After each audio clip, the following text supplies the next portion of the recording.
Oh, look who we have here. What's up? Working on a tractor, huh? Yep, always old Ford. something. This thing was built in '48. That's like a lot of years before I was even born. 2.5 times of me. Yeah. What's going on? Good to see you. Good to see you. How are you? So this place is huge yeah. compared to your old spot or your current spot, but yeah, so we're in a new spot. We're in a much bigger space than your backyard, because your backyard is like half an acre, right? Total property was an acre, but yeah, once you boil it down to exactly where we're going, Yeah. growing, it's only about an acre. And or we're half sitting an on acre. like what here? This is 4.5. 4.5. Yeah. And you've got, I mean, we can see it in a second, but like 1, 2, 3, 4-ish spots already kind of prepped out. Yep. Yeah. So we've been here since April of Okay. this year. So it's been a lot of just getting it started. There was nothing here. This sat fallow for about 10 years. Okay. So it was fixing broken irrigation lines, getting equipment working. So we're a little bit behind. Yeah. Well, everyone is all the time these times, Yeah, right? So, totally. Yeah, so for people who have seen Brigitte on the channel before, you know she, back, 5 years ago almost now, quit your job, became a seed farmer. Yep. In your own backyard. Yep. And we've done 2 videos with her. We saw kind of almost the beginning, I would say, like maybe a year after the Yep. beginning, and then we saw her last year where things were like really ramping up. And so, I mean, talk to me about this, like why this space?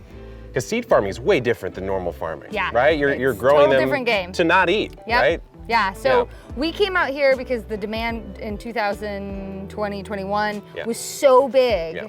And as a lot of people saw during the pandemic, transportation systems were breaking down. You couldn't get certain things. And so we really made a decision to double down and lease some land so that we can produce even more varieties locally.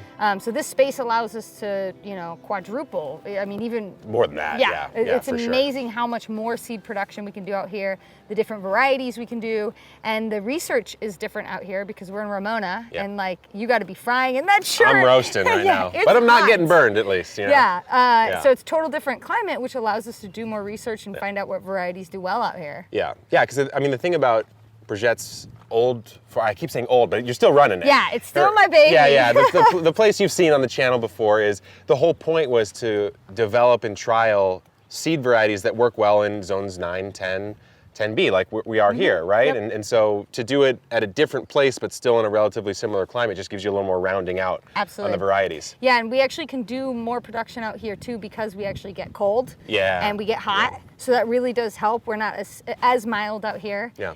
It makes farming really hard when it's like 110, Sure, during yeah. the summer. Yeah. But the possibilities out here are endless, and Sure. we're just starting, and it's one of those things where like you want to get to the point where it's like amazing. Yeah. But we got to take it one step at a time, little by little. Yeah, well, I mean, that's what this video is all about, guys. We're gonna see how you start a seed farm, let alone how to start any farm, right? It would be interesting to Yeah. kind of see the beginning stages, but to start a seed farm, the mentality is so different. So why don't we kind of just walk on over there and we'll talk about kind of Sure. what you've gotten into. Yeah, let's check it out. So here we are on, I guess, have you farmed this area yet, or has this mostly been prep? This is brand new. Okay, Area nothing has grown here except weeds so far. okay. So you can see that from the tractor tracks that we have tilled it. Right. We actually solarized it first because we have some pretty nasty weeds. We all recognize these weeds, right? What do you got, Bermuda there? Yeah, Yeah, it's the it's the worst. absolute worst. Okay, so tell me about this then. You came here, the land looked pretty much like that over there. So what was the step-by-step of taking it to the point where, I'm assuming right now it's ready to get planted, right? Almost. We got to do a Almost. little bit more tilling. So first what we did is we had to water it. I mean, it just was insanely dry. Obviously, microbes in the soil cannot live without moisture. So watering it was a big deal. Yep. And you can see we have these warblers here. Beautiful tool. Yes, It's a great tool. They are amazing. And it's crazy what a difference they make because they, mimic what it would be like for rainfall. Yeah. Versus like taking a hose and just throwing it on the ground and just watering it. You get these huge wet spots and dry spots. So we watered for weeks. What kind of schedule? Just on like hour at a time, or? Yeah, we do an hour 3 times a day during Okay. the hottest part of the summer. Yeah. And then we solarized it, which means we have this huge piece of plastic here, which is just greenhouse plastic that we had extra of. Typically you use black plastic, but we're using what we have because farming is so expensive. Yeah. We got to use the material that's given to us. And we covered this, which killed a lot of weeds. We still are going to have weed issues. We have Bermuda, we have nutsedge, we have purslane, which are all really bad weeds. Sure. But at least it took it down quite a bit. After we leave this irrigation on and I get my tractor back up and running, I will till it several more times and add more organic matter. So you solarized, you did a once over solarization, Yep. right? One time. Yep. Okay. And you know, we will probably use silage tarps throughout the season when we do season transitions, but for the time being, I just have to get this literally workable. It's got to be like, I have to be able to get crops to grow in this, and that's going to take some time to do that. So when you tilled it out, so you water, you solarize, you get a weed bed come up, you kill it off. Yep. And then you went with a till, and then you just went back to watering and working. And when you tilled, did you work in a bunch of compost, or did you just break the soil? No, we worked in as much compost as we can. Yeah. And honestly, if our budget was bigger, I would put 4 times as much compost down. You know, but it's just on this scale, I have to have it brought in with the truck with the spreader, because doing this wheelbarrow by wheelbarrow is not There's feasible. no way. Yeah, my back will not do it. There's no way. Yeah. So you know, we kind of put in, unfortunately, like bare minimum, but the soil microbes they'll start doing their thing, and even though it's a slower process, it's a less expensive process. And you didn't do anything in the way of like inoculating the soil, just the compost and organic well, the matter should do it. compost does have compost tea in it, which will inoculate it, absolutely. And it's incredible, after we put the compost in and watered, we had mushrooms popping up. Yeah, that's a good sign. Which is insane, because when you look at this soil, there's no way you would ever have mushrooms popping up. But just the difference between that and this basically is the presence of microbes and water. There you go. That's what makes really good soil. So that's what we're trying to do here. Fantastic. Yeah. Okay, we're here in a patch now. I mean, it's not even a patch. This is like, what, 1,000 square feet of melons or something like that? Just about. Yeah. Kajaris. Yeah, they're Kajaris. And just check these bad boys out. Woo! Oh, nice catch. So you can smell them. Isn't that insane? Ooh, that's nice. And so here's what's interesting. Remember, guys, she's a seed farmer, so you're not growing these to eat. So they're supposed to look overripe. This is the whole point. Oh yeah, like you wouldn't be able to send this to a market and anywhere. Yeah, you know, I don't know, maybe Imperfect Foods or something would take it, but that's fine because I am growing it specifically for the seeds inside. I don't care what the outside of it looks like. So also you can see my field is, you know, not looking great, but I let the vines die so I can easily go in and pick up my melons. Then it's easy so to that see I can them. harvest. Yeah. I don't need big, beautiful, robust plants. Where are you trying to get this to where it's seed ready? So this is pretty close. Yeah. I would probably let it sit maybe for like a week or two to even further complete any development that happens. But what's great about Kajaris is they slip off the vine when they're ready. So once it slips off the vine, it's no longer getting sugar, but the seeds can continue slightly to develop inside. So you got like maybe what, a week after they slip off? Yeah, something like that. Yeah. I actually came out here last week and harvested a bunch, and then I had them in my Prius and in these buckets. I knew it was a bad idea. Some of them are rotten. They spill all over the car. So now my car smells like rotten Kajaris. You got a beautiful aroma there. Yeah. So these ones are ones that you're trialing to see if they work up here, and then if they do, you're going to save the seeds and sell them on the store, we'll save right? the seeds, Kajari is one that we sell a lot of because it's a really neat, unique melon. It's you know, small. It's a slip melon, so it comes off the vine easily, so there's no guessing. And it turns, actually, you can see, from green to orange when it's ready. That's a huge difference in color. So, you know, you can see another immature one here. So there's no guessing. And they're extremely aromatic and flavorful. Yeah, I mean, I've had a bunch of them. If we're talking total seeds you're getting out of this one patch, if you had to estimate like in a pack number, do you have any clue? I've got no idea. It does depend on develop. Right? But yeah, I mean, if this was a really good harvest, you know, I could easily get 1,000 seed packs maybe out of a particular variety. The field behind you, this was corn. We've harvested that, and we got about 100 pounds of corn seed out of that. Wow. So like in this melon patch, you're looking at like 1,000 packs. It's like a $5,000 patch. it Something could like be, that. yes. Yeah. Now keep in mind that is after we do all the time that it takes to grow it, water it. We hand harvest everything, and then we hand seed process it, and then it has to go through cleaning and germination tests and seed vigor. There's so much to it, and you guys can see the other videos where we showed how Brigitte processes the seeds by winnowing with that one machine. Like the level of work that goes into a seed pack, really no matter what you're doing, but especially if you're doing it at your scale, it's like an absolute steal if the pack was 20 bucks. I Yeah, feel like. yeah. I feel like. It is one of the Yeah. things that I always try to explain to people because, they'll say, well, I can get, 99-cent seed packs. And Yeah. I'm like, okay, well, Cool. let's break it down and Yeah. see how much time and energy and backbreaking work it takes me to get that seed into it. And then Yeah. also how much seed is in it and what's the quality of the seed. Here's the secret of the 99-cent seed pack that I think people don't want to admit that when they're selling them is They like might get one plant out of it. well that but the people selling them are not growing it. They're just buying it from someone else and dirt cheap repackaging and it's it. usually really old. Yeah. Especially if it makes it to like the 99-cent store. That seed has been bought and sold so many times and it's made it to, Yeah. the 99-cent 50% store. germ, Less, bad variety, yeah. who knows, right? Yep. Okay, so Kajaris, we've got this massive stand of okra. I This know, look okra at the puts my okra to flowers. absolute shame right now. Do you ever eat it fresh? Oh my God, it's my favorite. Yeah. I absolutely love it. I mean, some people really don't like it. Do you ever eat it fresh? I've eaten it fresh. I ate it fresh recently on a video. It's Yeah. my favorite. People don't like the sliminess, but I crave I'm coming that. around to it. I crave that. Pickled? Divine. Well, pickled, sliced, and fried? Come on.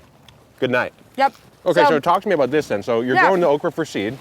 If we look in here, you can get a good idea Look at that. of what the difference is. So like this is rock hard, feel that. So that's not even finished. Right. So those will dry and then we'll have to take the seeds out of those. You're not eating that one. Not eating that. You would eat like this size. It is really kind of like a slimy. I know. Crop. I just totally crave it. Yep. So this will all continue to grow and then these will actually dry on the plant. It's a dry seeded crop, which means that they'll dry, we'll actually harvest these, and then what happens usually is they go onto a tarp and we'll put another tarp on top and we'll run over it with a vehicle. That's how you break them out. We used to do it by hand, but on this scale, You can't. there's no way. Yeah. Even if I did it for hours and hours and hours on end. Yeah. And then we winnow it, we thresh it, we winnow it, and then we do all the regular process. So talk to me about this then. You've got all these little plots, you have different crops going. Each seed is different. Like tomatoes, we did a video, you have to ferment those out, right? And so why there's such a difference in price between like, let's say an okra seed versus a broccoli seed or something like that, right? Absolutely. The other portion of it too is how prolific of a seed producer it is. Yeah. Like okra is, there is so many seeds in there. Yeah. It's insane. Actually, if you I'll break it open. break Yeah, it let's take a look. Yeah, that's very fibrous now. Yeah. So the seeds aren't fully developed, but you'll be able to see. Look at that. Yeah. Honestly, it looks kind of alien. It looks a little creepy. Yeah, it is. Yeah. Look at that. Yep. Yeah, and these seeds will brown by the time they open up, right? Yeah, they'll be fully developed. You can just hear when you broke that open how fibrous it was. Yeah. They'll get a little bitter because the plant is protecting itself from predators. It's Yeah. trying to pass on its progeny. I can't even say how many seed packs we'll get out of this potentially. Thousands, probably. Thousands. Yeah, But the other part of seed production that's really important is population. Yeah. So depending on the variety, you have to have a certain number of plants that have really healthy genetics. And so that plays a role into it as well. Like broccoli seeds, you need a lot of plants because they're outcrossers. Squash as well, same thing. And so it becomes just more of a commercial process because of the amount of space that you need. Yeah. Yeah, I mean, I did a seed tour a while back where I was going to, some of the larger producers and talking about how they actually develop new cultivars.